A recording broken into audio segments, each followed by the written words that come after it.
The White Rabbit is appearing tonight on SmackDown. Get the stew, because Bray Wyatt's in the house. Otis, you're gonna get these hands. The monster among men. Taking on the fatty among. The big man among Big Macs. It's Otis versus Braun Strowman. We've got the return of Bray Wyatt.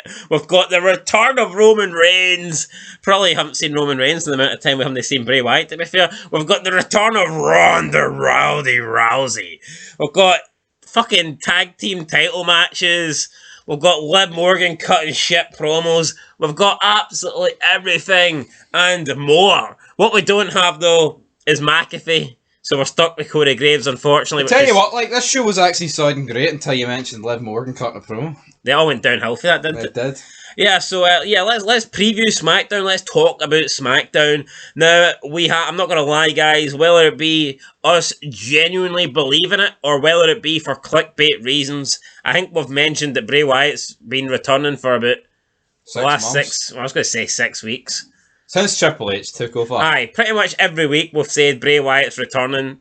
But I genuinely believe this will be the week Bray Wyatt returns. Last week on SmackDown, we had this song called White Rabbit playing before the show, after the show, and tonight WWE have tweeted on their Twitter an image of a white rabbit, and they've dated it for today, the 23rd of September, with a wee SmackDown logo. It could only mean one thing. It means a white rabbit is returning tonight, and the only thing I can associate with a white rabbit is Bray Wyatt. He had a rabbit in the Firefly Funhouse. It has to be Bray Wyatt. It's got to be Bray. Who else could it be? It's only going to be Bray. It's either Bray Wyatt or it's the return of the bunny. And what's that guy that Adam Rose? The Rosebuds. So, I mean, it has to be either Bray Wyatt or fucking Adam Rose. And could you imagine if it was Adam Rose? Yeah, I mean, it's going to be Triple H would go from best booker to worst booker in 2.7 seconds if it was Adam Rose. So it's going to be Bray Wyatt. It has to be Bray. Bray will return. It's Triple H bringing back another guy Finney Mac get rid of. Simple as that. But let's be real. I mean, it's actually one of those decisions that I disagree with McMahon. Come on. I mean, you tell me that Bray Wyatt isn't worthy of being in the company. Although, what I would say is, I mean, the guy did kind of basically quit and go AWOL over mental health issues. And, so I would say Vince was right. And Braun Strowman kind of did the same thing. I mean, Vince McMahon needs people that he can rely on. See if he wants to push you as the face of the company. I mean, you need to be John Cena. Like, every week in, week out there. I mean, shoes are tied perfectly. How many times did John Cena miss Raw? Or how many times did he not get to go on the Kimmel show or the David Letterman show because he was like, Finney Mac, I'm mentally not feeling up to it today. I'm gonna have to give Monday Night Raw a miss. Many times did Cena do that? Absolutely none. Zero. And like, I don't know. You imagine that? It's like, WrestleMania weekend, and Bray Wyatt's too afraid to leave his basement because he's got mental health issues. I mean, it is what it is, right? I don't think he should have fired him, but I can honestly... It's the exact same thing with Jeff Hardy. You can see why Jeff Hardy was never... Yeah, he got a world title run, but could you imagine if Jeff Hardy was clean and reliable? It arguably could have been up there with Cena. I know. Because Jeff Hardy probably... I'd say in the cut, he's probably the second most popular babyface, I would say, around that time. I mean, yeah, Batista was pushed big, but... I would say Jeff Hardy was more popular than Batista. But Dave and John... I'd say Jeff Hardy was certainly more marketable than Batista. Jeff Hardy would have sold a lot more merch than Batista. So, it is what it is. So, again, like, while I don't agree with Bray Wyatt getting released, I can kind of see why McMahon is maybe reluctant to push someone in such a, high position that he can't 100% trust. But yeah, we think Bray Wyatt's going to return tonight, so we'll see on SmackDown. Like we say, there's a lot of people returning tonight. Rousey and Roman Reigns will be on SmackDown for the first time in a couple of weeks, so we'll see if they do anything. Who knows? Roman Reigns will be on SmackDown for the first time since the match against Logan Paul has been announced at Crown Jewel. I'm sure Roman Reigns will have his say on that. He was on Logan Paul's podcast, and that's basically how this match got set up. Don't really know why Logan Paul, after only 2 matches, is getting a Universal title shot. I don't agree with that whatsoever. it's devaluing the belt. But we'll see. Well, maybe, like, but I mean, we've seen in the past where someone debuts and the champion's like, I mean, Randy Orton took on Undertaker in 2002 when it's like his third match for the Undisputed title. So, and Logan Paul's actually been pretty good in the ring. And he's a big star. Took on Floyd Mayweather. Why the fuck not? Yeah, but Undertaker Randy Orton was like a throwaway match on Raw or SmackDown. This is main event now, a big pay-per-view. Well, hold on, right?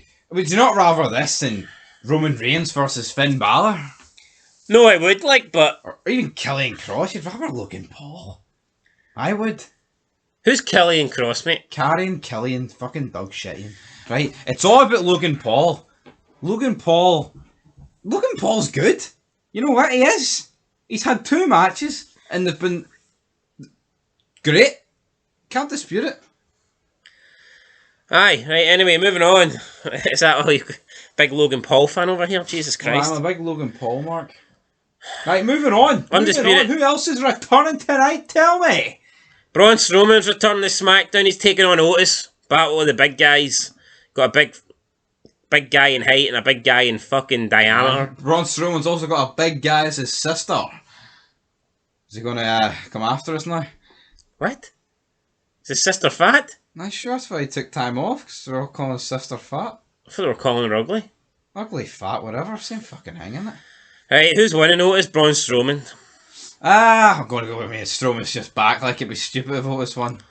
Otis did hit a power slam last week, but I think it'll take more than a power slam to stop the monster among men. Up next, we have...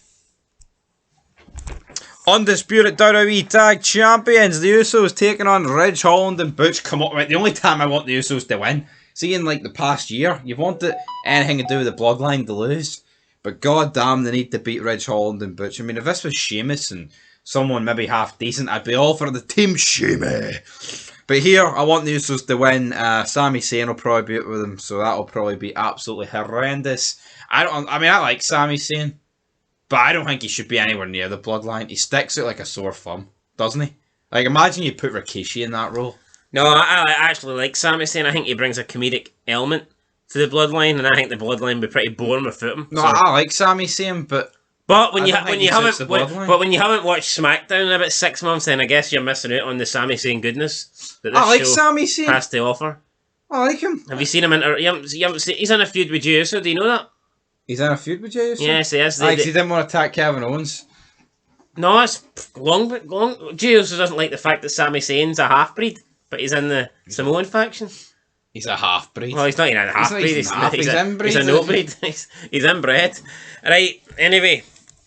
The Usos are winning. Simple as Ridge that. Holland and Butch earned their shot last week in a Fatal 4 elimination tag team match. Did you see that match? No. Aye, well, Ridge Holland and Butch won. They then solidified their title hopes and ambitions by defeating the Street Profits on Raw. By the way, the Street Profits are also advertised for tonight, so, I mean, who cares? But Ridge Holland and Butch are on a roll, right?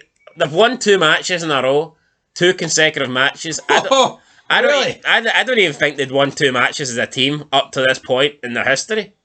There you go. So all of a sudden they've won 2 matches, but does that mean they're going to defeat the Usos tonight? Does that mean they're going to put a dent in the bloodline and take away championship gold from the Samoan family? In my opinion, no. I think the Usos title reign has just been too long and too good, and it's just not going to be ended by Ridge Holland and Butch. It's just not. I feel like when the bloodline collapse, I feel like they're going to lose their belts in the same night. I think that would be the way to do it. And it'll be like an end of an hour. That would be the way to do it. What else have we got to talk about tonight? Solo Sikoa had his title stripped from him on NXT, vacated. Well, he maybe get a title shot on SmackDown. Then the only other title really to go for is Intercontinental Championship. I don't really see Sikoa versus Gunther being a thing. Does Sikoa even need a title? I mean, it's not like every member of the bloodline needs a title. It's a cool visual, though.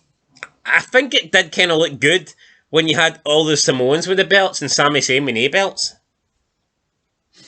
Aye, but that makes Solo It look like a half-breed. Yeah. Even though he's their brother. Yeah, whereas when Reigns is just a fucking jobber. Whereas when Sami Zayn didn't have the belts, it kind of made him look even more out of place. But Solo Sikoa and Sami Zayn seem to be tight, so we'll see what happens. Maybe Sikoa and Sami Zayn could challenge the Usos for the belts. Who knows? But yeah, that's it, guys. Not a lot else to talk about tonight on SmackDown. I'm sure you'll get promos from everyone that we've mentioned. Karrion Kross, Drew McIntyre. But the matches just are the two matches that we've spoken about. The tag team match and the Braun Strowman Otis match. Honestly, I can't see past the two obvious winners, Braun Strowman and the Usos. So that's good day it for SmackDown, unless you've got anything else you want to add here. No, looking forward to it. I'll be watching tomorrow. Can't wait. Alright, can't wait. The big dog's back. The baddest bitch on the planet's back. And Bray Wyatt, he'll be back with his mental health problems. And on that note, guys, peace.